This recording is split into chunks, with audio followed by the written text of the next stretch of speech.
Welcome to my channel AKSC. We learn, we grow. Please subscribe to my channel and click the bell icon to get future notification. Don't forget to hit the like button.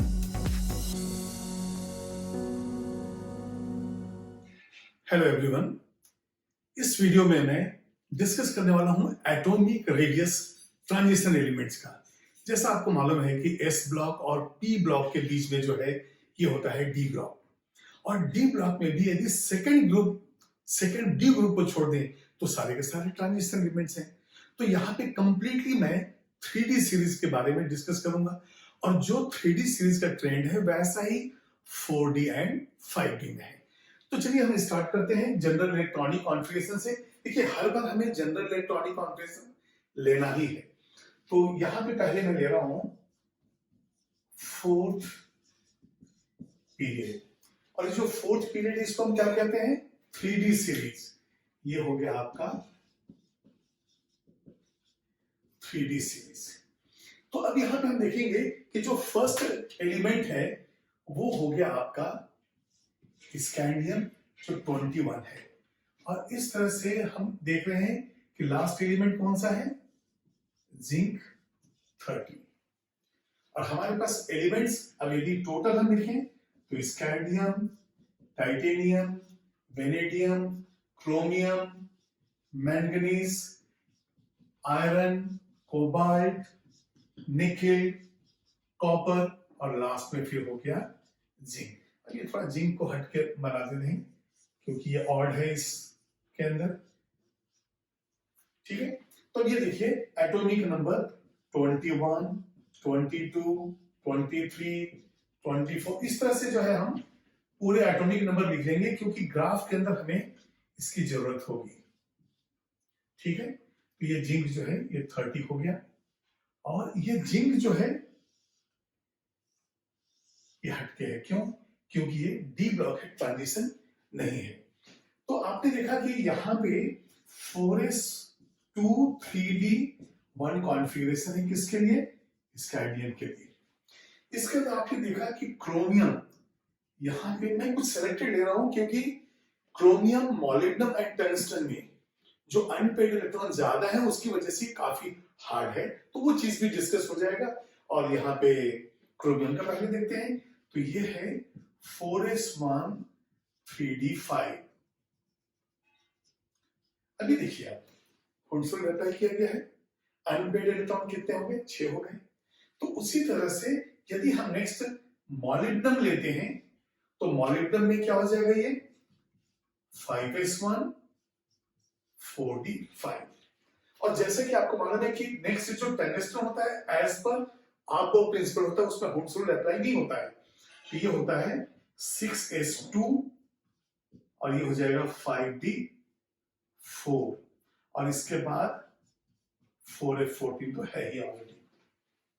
अब आप देखिए chromium, molybdenum, tungsten, जब हम top to bottom group में आ रहे हैं तो atomic radius increase हो रहा है, और यहाँ पे नंबर ऑफ अनपेड इलेक्ट्रॉन है 6, यहाँ पे है 6, और यहाँ पे है 4।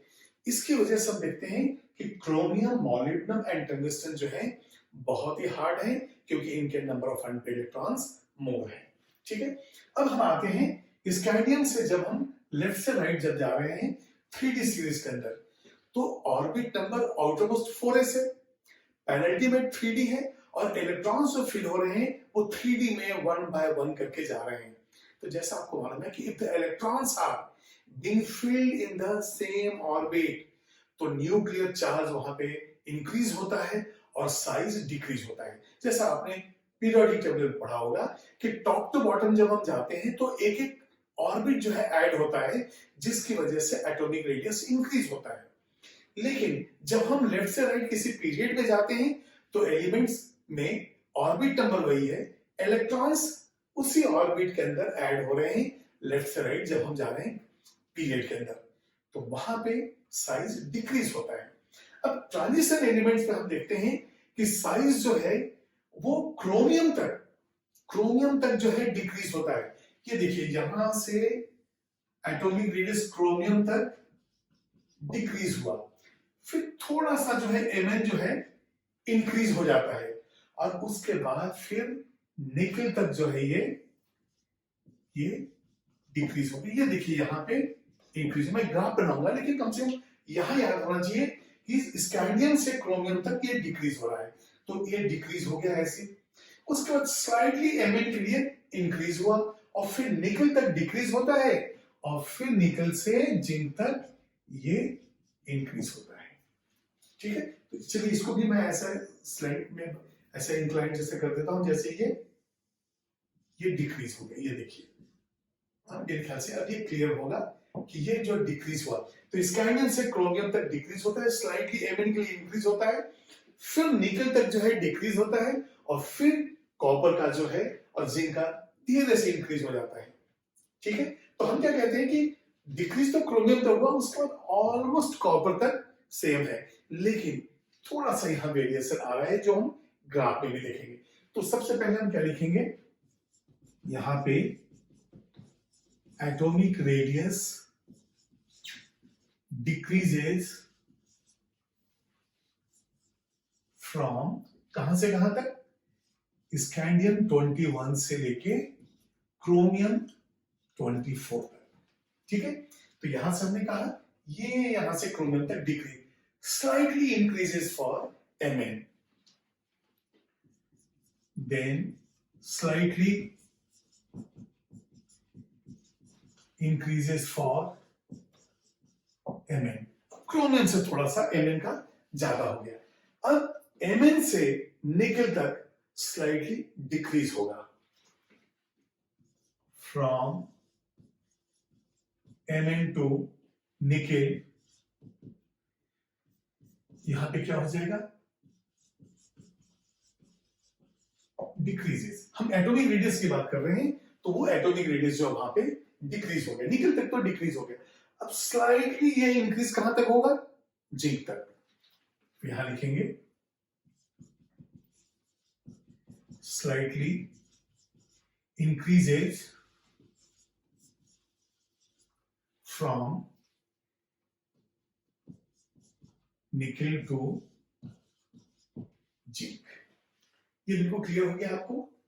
अब यहां पे हम देखेंगे कि भले ही जो है ट्रांजिशन एलिमेंट्स में ये ट्रेंड हो, लेकिन इस ब्लॉक की तुलना में तो ये छोटे ही हैं, तो यहां पे वो पॉइंट भी लिखेंगे। तो जैसा कि मैंने कहा आपसे कि ट्रांजिशन एलिमेंट्स में जब हम लेफ्ट से राइट जा रहे हैं तो रेडियस जो है डिक्रीज हो रहा है, और डिक्रीज जो हुआ उसका ट्रेंड मैंने बताया। अब ये जो ट्रांजिशन एलिमेंट्स का जो रेडियस है वो एस ब्लॉक से कम है। क्यों? जब हम किसी पीरियड के अंदर मूव करते हैं तो सबसे पहले एस ब्लॉक आता है। तो यदि हम यहाँ पे फोर्थ पीरियड की बात करें तो फोर्थ पीरियड में पहले पोटेशियम और उसके बाद आ रहा है कैल्शियम। तो यहाँ पे क्या देखा गया है कि एस ब्लॉक एलिमेंट्स का रेडियस हमेशा उस पर्टिकुलर सीरीज के अंदर ट्रांजिशन एलिमेंट्स या डी ब्लॉक से ज्यादा होगा। तो यहां पे हम लिखेंगे radius of S block elements, radius of S block elements is greater than D block elements. अब ये देखिए कंडीशन क्या है, उसी पीरियड के अंदर उसी सीरीज के अंदर होना चाहिए, then D block elements in the same series, अब यदि मान लिया हम एस ब्लॉक की बात करें तो एस ब्लॉक का जो है ये देखिए हमने लिया यहां पे 3D सीरीज, और 3D सीरीज में हम यहां पे ले रहे हैं पोटेशियम, कैल्शियम, और इसके बाद हम यहां लेंगे स्कैंडियम से लेके जिंक तक। डी ब्लॉक में ट्रांजिशन में तो जिंक Zn नहीं लेना पड़ेगा, लेकिन डी ब्लॉक जो है पूरे ट्रांजिशन सीरीज में हमने लिया है। अब यदि देखिए पोटेशियम का यदि 103 पिकोमीटर है पोटेशियम का, तो यहां पे 174 पिकोमीटर कैल्शियम का। अब देखिए कम हो गया है, और यहां पे 144 पिकोमीटर, अभी देखिए इससे भी कम हो गया है। तो स्कैंडियम 144 और इससे कम होते होते अब ये तो ट्रेंड ऐसा फॉलो होगा, लेकिन लास्ट जो हमारे पास जिंक का मिल रहा है 117 पिकोमीटर मिलता है, 117 पिकोमीटर। तो जैसा मैंने आपको बताया कि ये एस ब्लॉक एलिमेंट्स हैं। अब ये 3D सीरीज में सबसे पहले हम क्या देख रहे हैं, एस ब्लॉक, उसके बाद हम जा रहे हैं स्कैंडियम में। तो यहां पे लिख दें फॉर 3D सीरीज, तो यहां पे ये सबसे पहले हमने एस ब्लॉक लिया है और उसके बाद फिर हम 3D सीरीज में गए। तो अब ऐसा नहीं कि आप सोचोगे 3D सीरीज, तो इससे अच्छा हम यहां पे लिख देंगे 3D सीरीज की जगह fourth period, for fourth period, तो अब ये कोई कंफ्यूजन नहीं। और यहां पे आपको मालूम है ये हो गया 3D सीरीज। तो फोर्थ पीरियड के अंदर जो 3D सीरीज है उसमें ये ट्रेंड है और उसके पहले पोटेशियम एंड कैल्शियम में जो एटॉमिक रेडियस है वो ज्यादा है। अब इसको नोट कीजिए। इसके बाद फिर मैं आपको एक ग्राफ ड्रॉ करूंगा और उस ग्राफ में हम देखेंगे कि एटॉमिक नंबर और एटॉमिक रेडियस के वेरिएशन में ये जो पॉइंट है वो कैसा है। तो इसको आप नोट कीजिए। अब आप देखिए इस ग्राफ के अंदर जो वेरिएशन जो अभी हमने डिस्कस किया है उसको हमने रिप्रेजेंट किया। अब ये देखिए यहाँ पे पोटेशियम और कैल्शियम, जैसा आपको मालूम है कि ये एस ब्लॉक के एलिमेंट्स हैं और फोर्थ पीरियड में, तो फोर्थ पीरियड के बाद ये 3D सीरीज स्टार्ट हुआ था। तो सबसे पहले देखिए पोटेशियम, इसका एटॉमिक रेडियस सबसे ज्यादा है, उसके बाद कैल्शियम कम हुआ और यहां से ट्रांजिशन एलिमेंट स्टार्ट हो गया। तो स्काइडियम से जिंक तक का देखिए क्या वेरिएशन है। स्काइडियम से देखिए क्रोमियम धीरे धीरे कम हुआ, एमएन में थोड़ा सा जो है रेडियस बढ़ गया, उसके बाद एमएन से देखिए निकल तक जो है ये कम हुआ और उसके बाद निकल से जिंक तक जो है इंक्रीज हुआ। तो देखिए आप पहला पॉइंट क्या था हमारा, atomic radius decreases from scandium two chromium.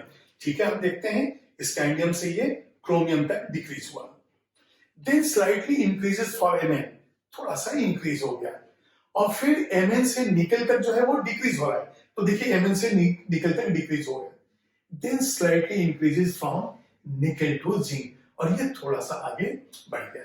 तो इस तरह का जो ट्रेंड है आपको 3D सीरीज में भी मिलेगा, 4D में भी मिलेगा और 5D में भी मिलेगा। इसका मतलब बिल्कुल रेगुलर ट्रेंड नहीं है कि फर्स्ट एलिमेंट से लेकर लास्ट एलिमेंट तक जो है एटॉमिक रेडियस डिक्रीज हो जाए, ऐसा नहीं है। तो ये ट्रेंड आपने देखा। तो यदि आपसे क्वेश्चन आए कि स्काइडियम से क्रोमियम तक साइज क्या होता है, तो डिक्रीज होता है और स्लाइटली एमएन का इंक्रीज होता है। तो कई बार क्या करते हैं कि यदि एमएन को हटा देते हैं तो कहते हैं कि स्काइडियम से निकल तक डिक्रीज हो रहा है इन जनरल, लेकिन ये एक्सेप्शनल केस है, आपको याद रखना है। तो स्काइडियम से निकल तक तो डिक्रीज हुआ और फिर निकल से फिर जिंक तक इंक्रीज हुआ, लेकिन एग्जामिनर जैसा क्वेश्चन सेट करेगा वैसा आपको डिसाइड करना है। ये एमएन जो है क्रोमियम और आयरन दोनों से ही ज्यादा है। तो ये हमने आज एटॉमिक रेडियस के बारे में डिस्कस किया है और इसी तरह का जो है ऑर्डर आयनिक रेडियस में भी होता है। Please note.